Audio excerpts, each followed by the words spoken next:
भारत ने जर्मनी के बोन शहर में जलवायु परिवर्तन पर आयोजित कॉन्फ्रेंस में साफ कह दिया है कि विकसित देशों में रहने वाली दुनिया की 10% आबादी 52% कार्बन छोड़ने के लिए जिम्मेदार है। दुनिया के विकसित और ताकतवर देश क्लाइमेट चेंज का हवाला देकर विकासशील देशों पर ये दबाव बनाते रहे हैं कि भारत और चीन जैसे देश कोयले का ज्यादा इस्तेमाल करते हैं। लेकिन इस बार भारत ने ताकतवर देशों को आईना दिखाया है।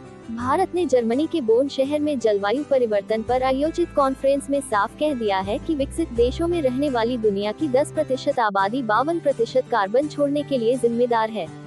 दुनिया की प्रतिष्ठित साइंस जर्नल द लैंसेट के मुताबिक अकेले अमेरिका 40% कार्बन छोड़ता है।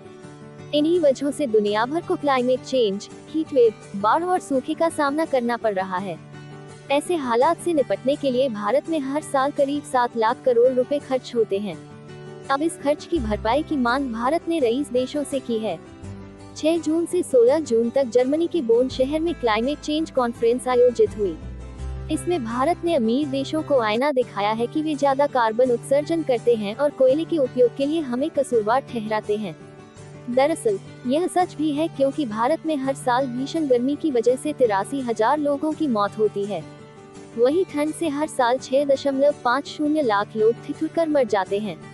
वहीं बाढ़, अकाल, भूस्खलन जैसी प्राकृतिक आपदाओं की वजह और क्लाइमेट चेंज के कारण भारत में हर साल 50 लाख लोगों को पलायन करना पड़ता है।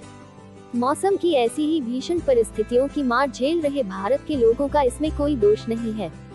भारत ने जर्मनी के बोन शहर में हुई क्लाइमेट चेंज कॉन्फ्रेंस में इन सब के लिए अमीर देशों को जिम्मेदार ठहराया है और इसके लिए होने वाले खर्च की भरपाई करने को कहा है।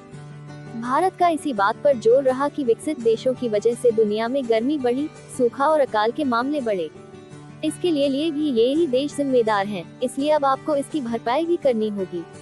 भारत ने कहा कि कार्बन की समस्या को खत्म करने के और बेहतर इंफ्रास्ट्रक्चर तैयार करने के लिए विकसित देशों का यह पैसा विकासशील देशों के लिए मददगार साबित होगा।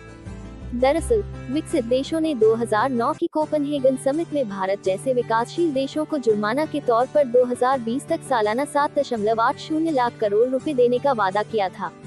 इस फंड का इस्तेमाल विकासशील देशों के कार्बन उत्सर्जन को कम करने में किया जाना था, लेकिन विकसित देश अपने वादे से मुकर गए, इसलिए ऐसा नहीं हो सका।